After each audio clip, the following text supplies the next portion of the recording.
Boa noite, alunos. Bem-vindos à aula 0, aula de nivelamento de redes. Nessa aula aqui a gente vai abordar um pouco sobre introdução a telecomunicações e alguns princípios básicos de TCP/IP. Meu nome é Patrick Brandão. Junto com o Hudson Costa, a gente faz esse treinamento de Huawei, roteamento total através da nuvem, tecnologia da informação, que é uma aula de conhecimentos básicos de nivelamento em telecomunicações. Bom, quando falamos de telecomunicações, estamos falando basicamente de tele, que é tudo que se refere à distância, e comunicação, que é todo tipo de transferência de conhecimento, de mensagem, de sinalizações, maneira pelo qual as pessoas, os meios, animais e tudo que se comunica consegue se comunicar a uma certa distância. As telecomunicações, elas nascem primariamente no próprio ser humano. O ser humano é dotado de um cérebro grande, que é um computador extremamente avançado, computador biológico natural. E quando a gente vai se comunicar com outro ser humano, a gente usa um mecanismo básico, que é a nossa boca. Nós usamos a boca para emitir essa informação em forma de sons e cacofonias, e outros humanos usam os seus ouvidos como receptores para coletar essa informação. Nosso cérebro, é claro, faz todo o trabalho de processamento e armazenamento. Então, assim, a boca, o ouvido e os olhos também são formas básicas de comunicação. Quando se fala de comunicação, tudo que o ser humano inventa vai ser para ampliar esses sentidos de visão, de audição, de fala, a grandes distâncias. Ver o telefone, por exemplo. Então, se dois seres humanos são a base de um sistema básico de comunicação, uma tribo, um grupo de animais, uma alcateia, um cardume, são redes de computadores. Você tem vários elementos ali se comunicando, emitindo mensagem, outros recebendo, e isso é a base de muitos protocolos que os seres humanos mimetizam para construir o que nós conhecemos como telecomunicações. O ser humano começou a evoluir na coisa de se comunicar, não só através da distância, mas também através do tempo. A informação, que é a unidade que se transmite, começou a ser armazenada nas paredes das cavernas, e aí os seres humanos começaram a contar suas histórias, seus feitos, e anotar suas informações, e passou a métodos mais avançados, organizados e até cerimoniais. Você tem aí como meio mais antigo de comunicação à distância os tambores.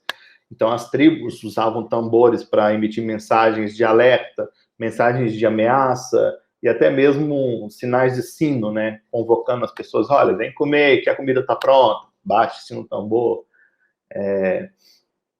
Então, você tem a maneira de enviar informação à distância e a maneira de armazenar informação. Uma das primeiras formas de armazenar informação foi através de escritas em pedra. Você tinha aí não mais do que algumas dezenas e centenas de bytes, grandes placas como essas, de madeira. E o ser humano vai evoluindo tanto a forma como armazena as informações, né? Você vê aqui as placas de argila, já usadas no Império Sumério, principalmente. Quem já leu aquele livro O Homem Mais Rico da Babilônia, livro muito bom, lá tem alguns casos em que um dos personagens do livro é um profissional em escrever em tábuas de argila. Eles assavam essas argilas, o que viravam os contratos. Então, você imaginar que antigamente se fazia isso, hoje se manda um contrato no pendrive, no e-mail. Então, a maneira como a informação é armazenada em primeiro lugar, em segundo lugar, como a informação é transmitida.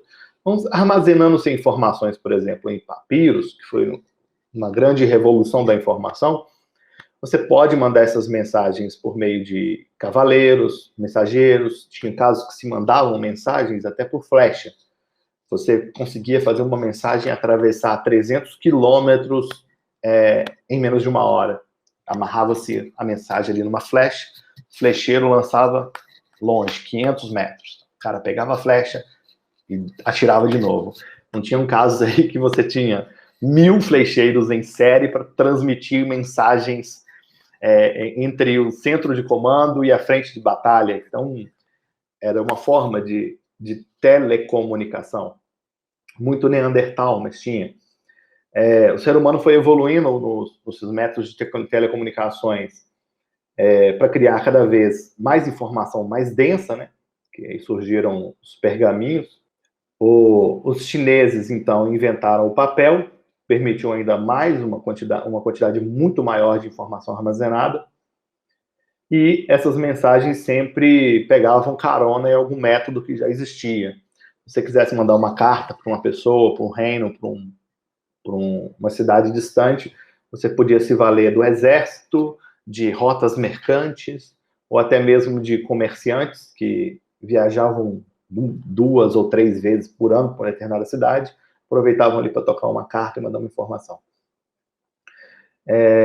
Essas mensagens, o envio de mensagens é uma coisa que começou a fazer tanta diferença de como as civilizações eram organizadas, que o Império Romano transformou todo tipo de envio de mensagens em um serviço estatal.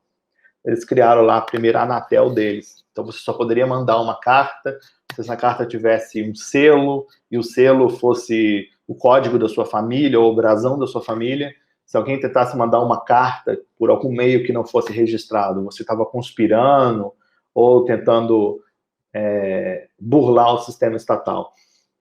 Foi então que começou a surgir o primeiro método de criptografia, chamado cifra de César, que basicamente só trocava as letras de ordem. Então, quem tinha ali o mapinha de como as letras eram trocadas podia decifrar a informação de maneira rápida, mas é um código muito fácil de quebrar, porque você bate o olho numa vogal, num artigo, você percebe que é uma letra separada, então você conclui que é ou a, e assim você vai começando a quebrar letra por letra, mas era muito utilizado antigamente.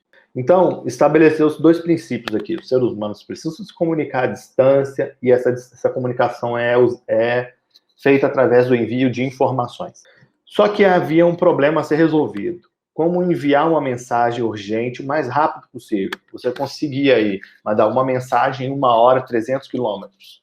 Mas se você fosse mandar uma mensagem a 3.000 quilômetros, como era o caso de uma extensão de um Império Romano, você não tinha esses flecheiros em série para mandar, porque você tinha rios, você tinha montanhas, vales e florestas. Então, isso inviabilizava muito o envio de mensagem.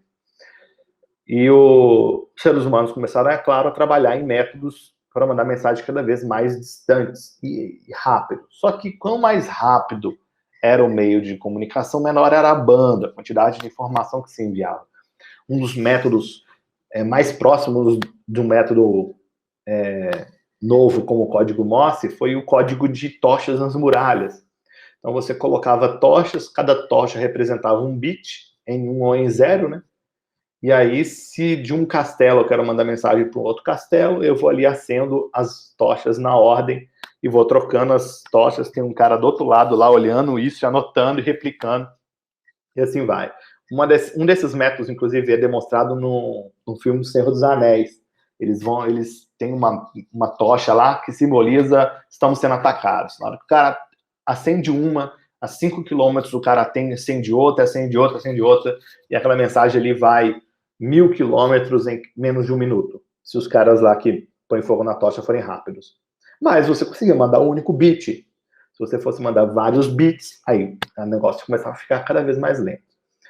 Já na mesma época em que você tinha esses impérios e esses reinos que mandavam mensagens assim, começou a surgir esse spot, né, que é mandar mensagem através de pombo-correio, que o pombo-correio ele funciona como uma espécie de bumerangue. Você criou ele ali no seu quintal, aí você leva ele para sua tia, que mora a 100 quilômetros, e fala, cuida desse pombo aqui, daqui a 1 semana você amarra uma mensagem na perna dele, quando soltar ele vai voltar para casa, porque o pombo fica pensando assim, poxa, tem 1 semana que não vejo minha namorada, vou voltar para casa. Aí o pombo volta correndo, volta voando, tem pombo que volta correndo, mas ele volta voando, trazendo a mensagem no pé. Então, é o primeiro princípio do pombo, é que ele volta para onde ele mora. Então, ele tem, para você usar um pombo, você não ensina o caminho para ele, você tem que tirar ele de casa, levar ele a um lugar e depois soltar para ele voltar. Isso era muito, até na Segunda Guerra Mundial, era um método extremamente utilizado. Soldados iam com sua gaiola ali cheia de pombos, Quando eles queriam mandar uma mensagem, ó, descobriam onde é que está o inimigo. Amarravam no pé do pombo, soltavam. O pombo, que era criado na base militar, voltava para a base militar com a mensagem. Se os soldados forem assassinados, as mensagens já tinham sido enviadas dos pombos, né? Você tem caso aí de pombo que voa 7.000 quilômetros, 3.000 quilômetros. Tem pombo, campeonato de pombo correio que eles atravessam os Estados Unidos. Inclusive, existe uma RFC para transmitir pacotes IP carregados por pombos. Acredite ou não, fizeram uma RFC para isso. Chama-se Avian Carrier, RFC, é antiga. Inclusive foi ajustada para o IPv6 também. Então, a ideia principal do exemplo que você dá com o pombo é que você tem a pessoa que quer mandar mensagem, o meio que leva a mensagem e quem recebe a mensagem. São esses três elementos que constituem uma rede de computadores. Mais ou menos há uns 150 anos atrás, surgiu um método muito eficiente também, chamado tubos de vácuo, né? Onde as mensagens eram enviadas nessas cápsulas, e eles iam dentro de canos pressurizados, assim, ó. Aí mandava de uma cidade na outra em questão de segundos. Até hoje se usa esse método em muitos locais.